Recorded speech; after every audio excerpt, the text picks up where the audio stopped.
Yeah, oh, right, that's right, yeah. Mm-hmm. Yeah, this is great. Okay. And I might, since I'm sort of stationary. No, I can pick them up. If it comes up, we can talk about the kihad. Oh, yeah, yeah. It's right behind you. Oh, it's there. Oh, yes, yes, you can. Yeah. The bones. The bones. My cousin's down. Is it really? Oh my God, I love it. Quite a saga to get that thing.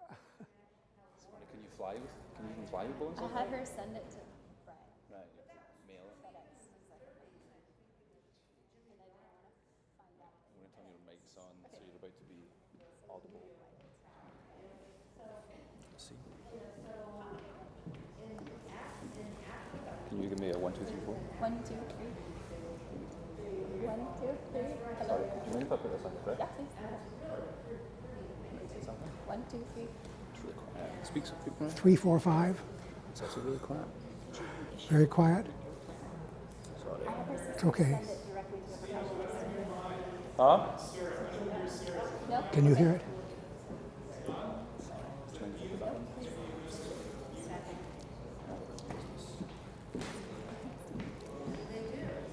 Okay.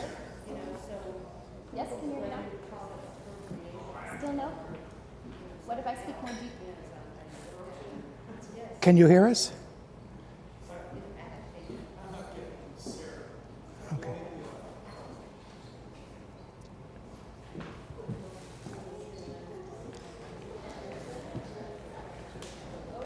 See that? I think maybe that got switched. Should be live. And where does this? Please. Well, sorry, I'm trying to Just make about it that at closer. all. Yeah. Yes, as you like, whatever you like.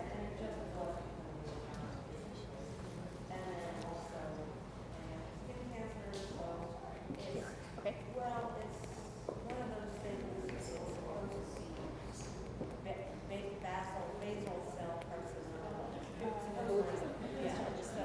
We're okay? How about now? Can you hear me now? In the live stream? Yes.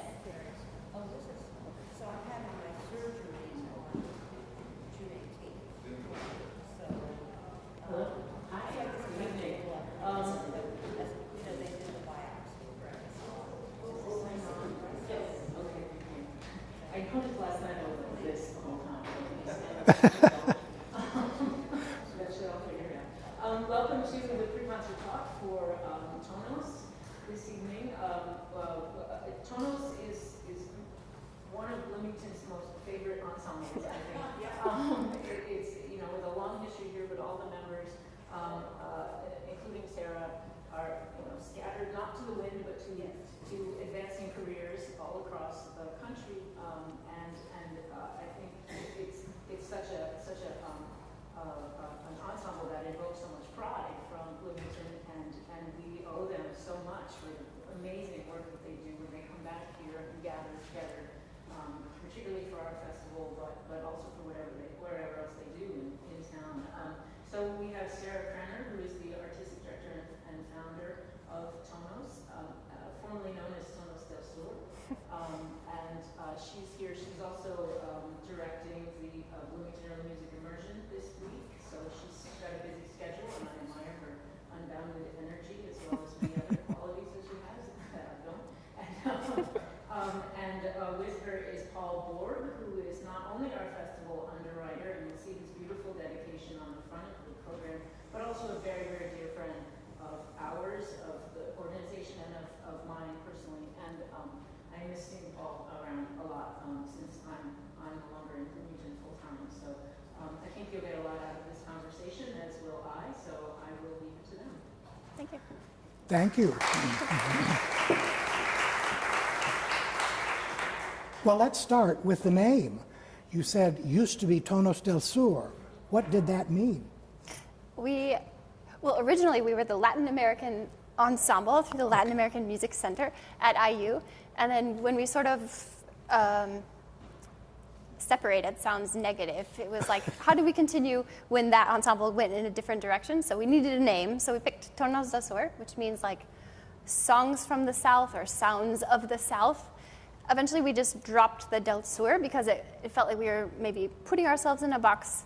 And then the Chileans were super excited about the del sur part because that's a real source of pride, I guess. But Tonos is just easier too. People are uncomfortable saying it sometimes. So now we're just Tonos, which could mean sound or song. That's great. It's not a dramatic rebrand. But the organization began as a group from Indiana University. Yes. And that is part of the direct connection with the community here. And you've been, your group has served in the Bloomington Early Music Festival several times over the past several years, correct? Yes. Absolutely. I think almost every year Almost since we were every founded, year, which yeah. is pretty amazing. Yes, I'll speak louder. Thanks, Carolyn. Okay. Well, let's get to the organization of the repertory you're going to hear tonight, which has to do with a mission. Who is the Padre, and where is the mission? Yes.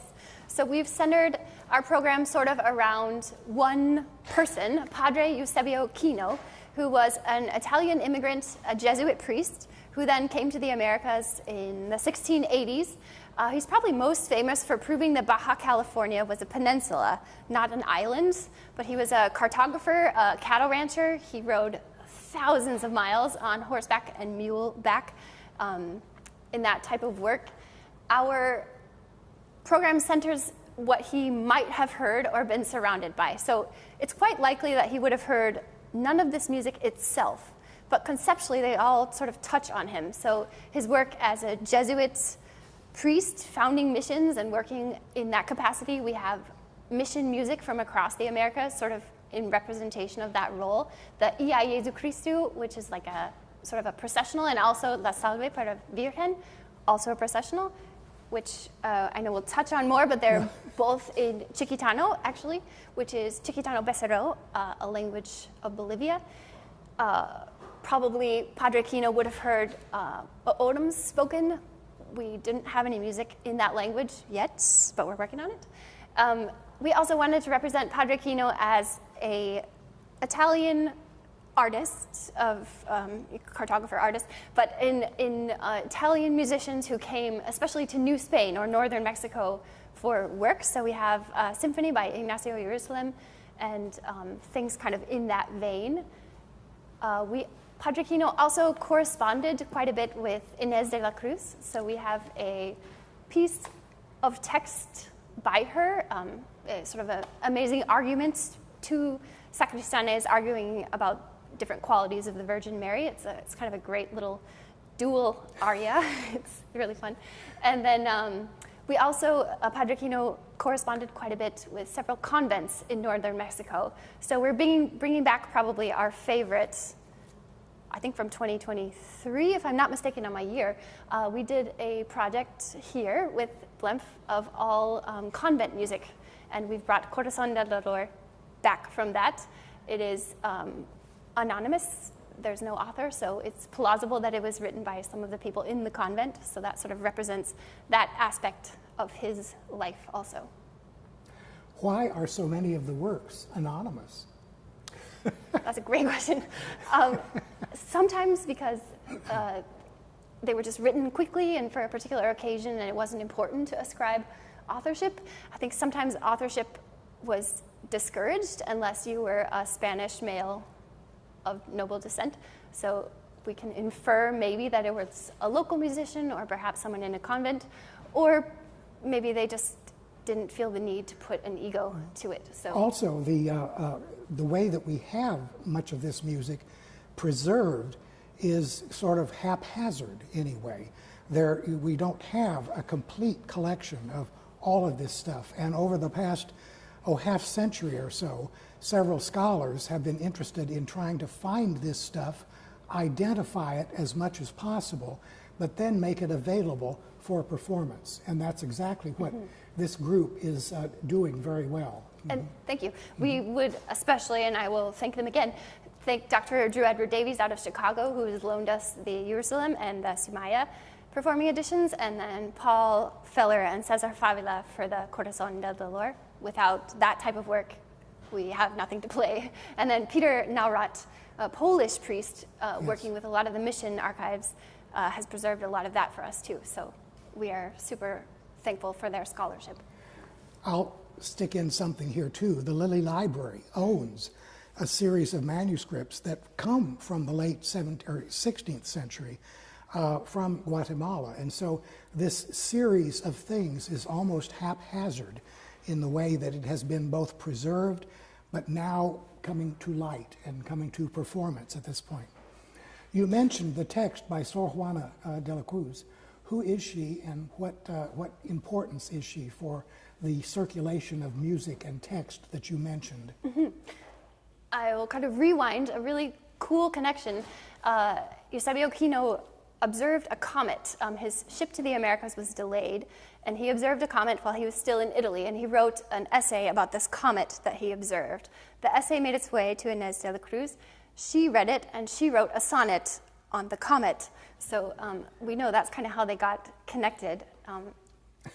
Yeah, that's sort of a tangent, but I think a cool connection. It is, absolutely, yeah.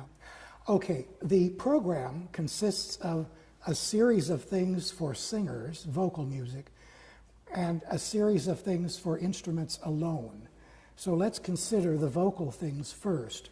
One of the characteristic genre of vocal music in Spain, in Spanish America, was the villancico.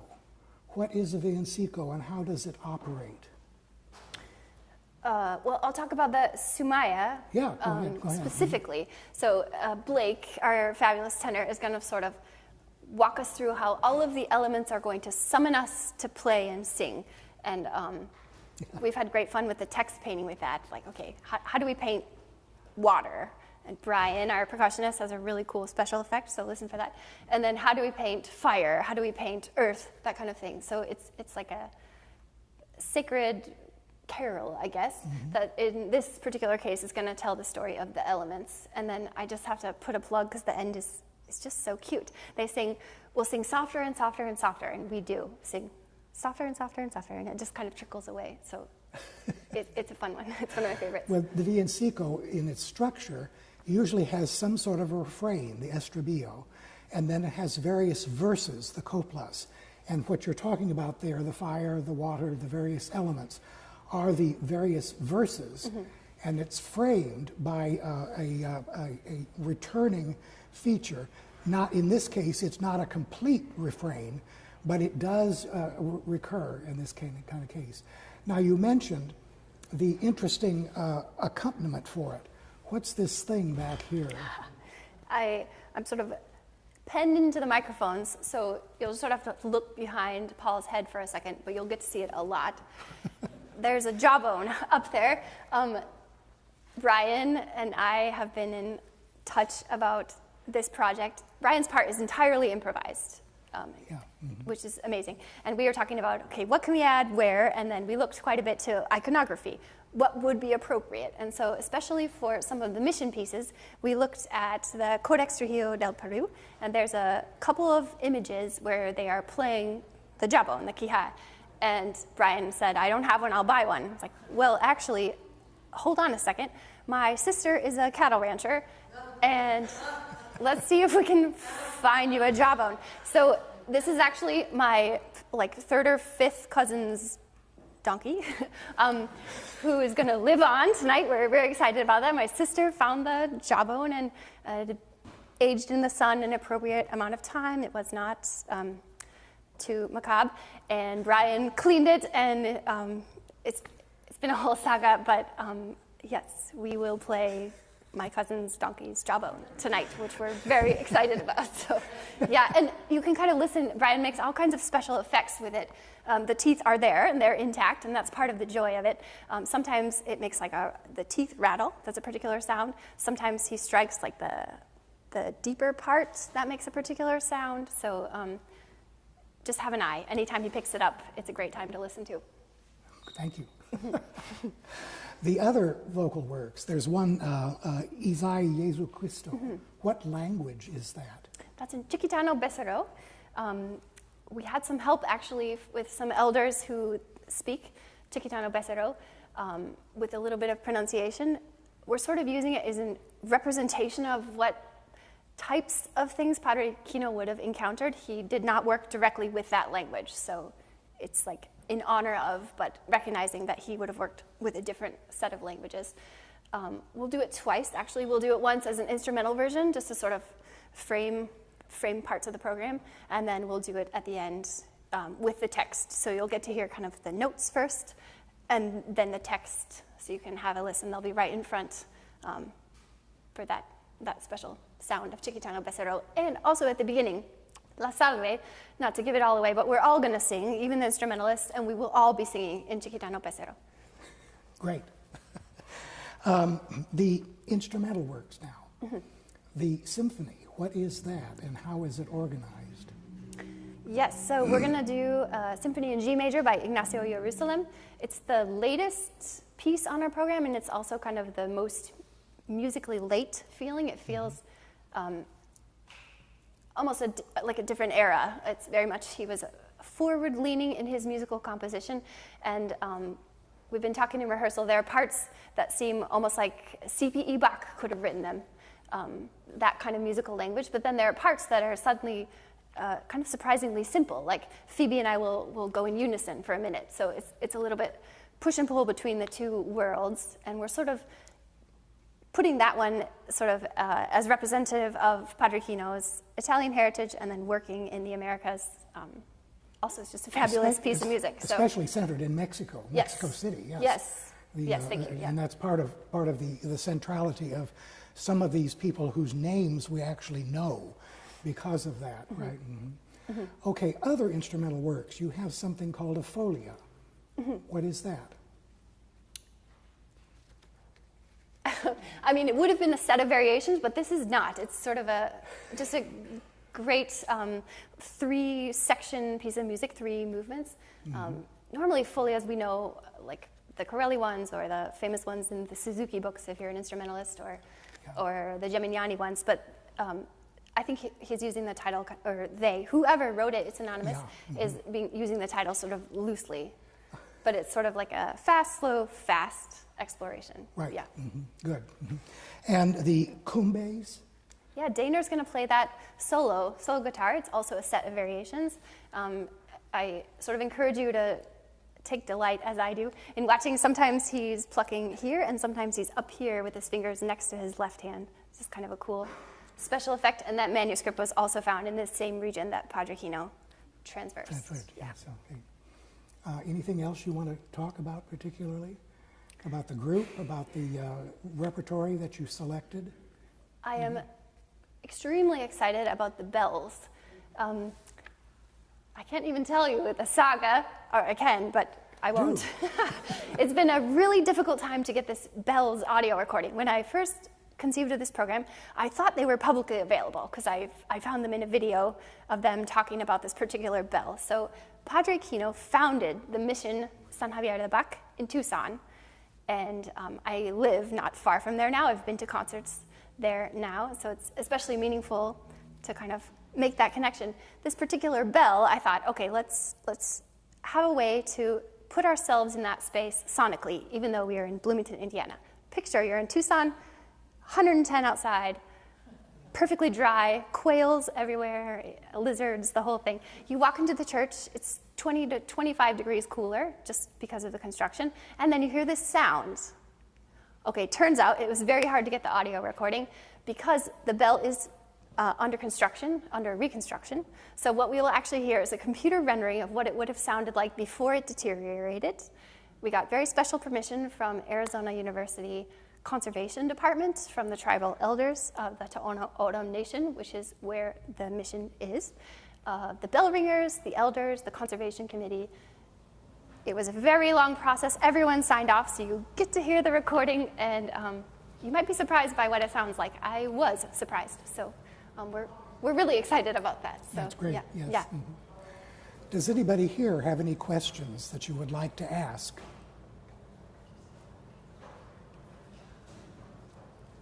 Yes. Who would have been hearing this music? I mean, how would it have been performed in the mission, and who might have been participating either in making Yeah, nice mix. The instrumental mission things would probably have been a teacher and students learning to play these instruments brought in, sort of fused with percussion flavors from each area.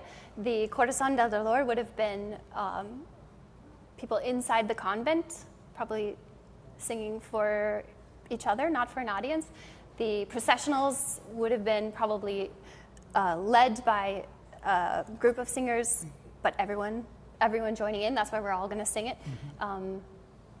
The Jerusalem Symphony, probably Jerusalem himself played violin one, and then his pupils play the other things. The violin one part has some nasty little bits, so I'm quite sure he was an excellent violinist. What am I forgetting? And then the Kumbes, Danish solo, I just imagine someone wrote for themselves to play. I'm not quite sure on that one.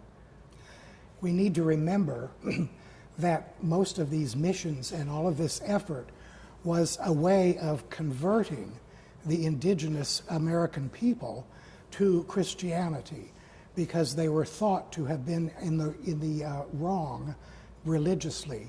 And so all of these efforts, especially the musical efforts, were very helpful in engaging the people. Instead of trying to preach to them, you got them to sing. You got them to understand. Even if they didn't understand all of the words, they at least became engaged in a way. And this is true throughout the Americas.